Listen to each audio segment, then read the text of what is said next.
Donald Trump campaigned on ending America's endless wars, promising to bring troops home and focus on domestic needs. This resonated with voters weary of costly foreign interventions. But the presidency comes with immense pressures and a vast, entrenched foreign policy apparatus.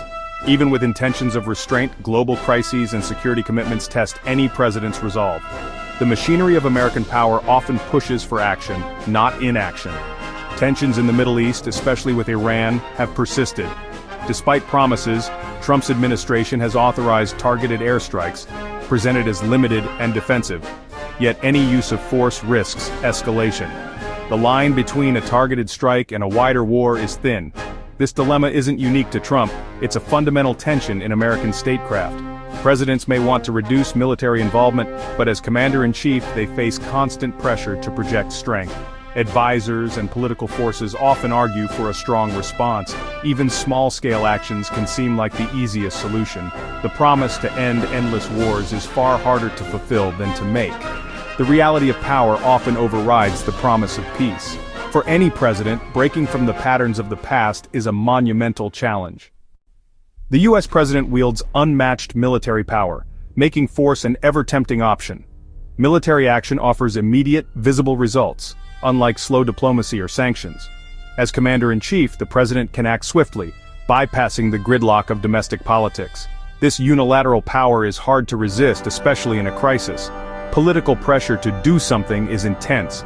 Restraint is often painted as weakness. Airstrikes or troop deployments satisfy demands for action and show resolve.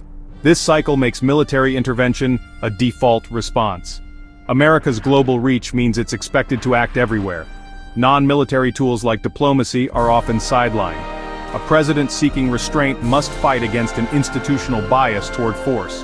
The allure of quick, decisive action is ever present. Resisting it requires constant effort and political courage. The struggle to prioritize restraint over intervention is ongoing. For any leader, the temptation to use force never truly disappears.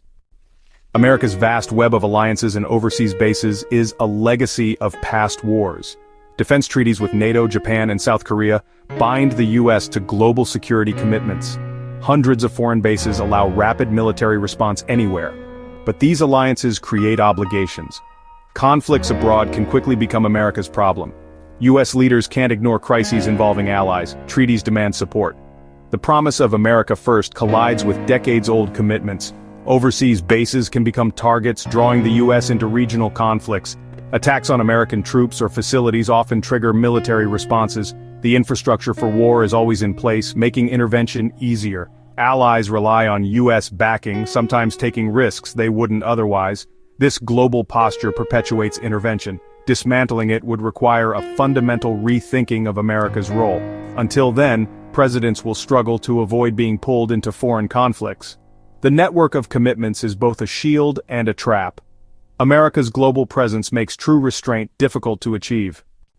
The tension between peace and power is a recurring theme in U.S. history. Presidents often enter office hoping to avoid foreign entanglements, only to be drawn in by global events. Woodrow Wilson campaigned on peace, but World War I forced his hand. FDR focused on domestic recovery, but World War II made neutrality impossible. After Pearl Harbor, America's global role was cemented. Even after the Cold War, leaders promising restraint found themselves intervening abroad. George W. Bush opposed nation-building, but 9/11s led to the war on terror and new conflicts. Unforeseen crises can upend any president's agenda. The U.S. is a superpower with interests everywhere. Ignoring global events isn't an option. Trump's experience is just the latest chapter in this pattern. America. First, rhetoric meets the reality of global responsibility. The presidency's demands make escaping intervention nearly impossible. History shows the pressures of power often override intentions of restraint. Inside Washington, the debate over America's global role is constant. Advocates of restraint argue the U.S. is overextended and should focus on diplomacy, not force. They believe a smaller military footprint would make America safer. Proponents of primacy insist U.S. leadership is vital for global stability.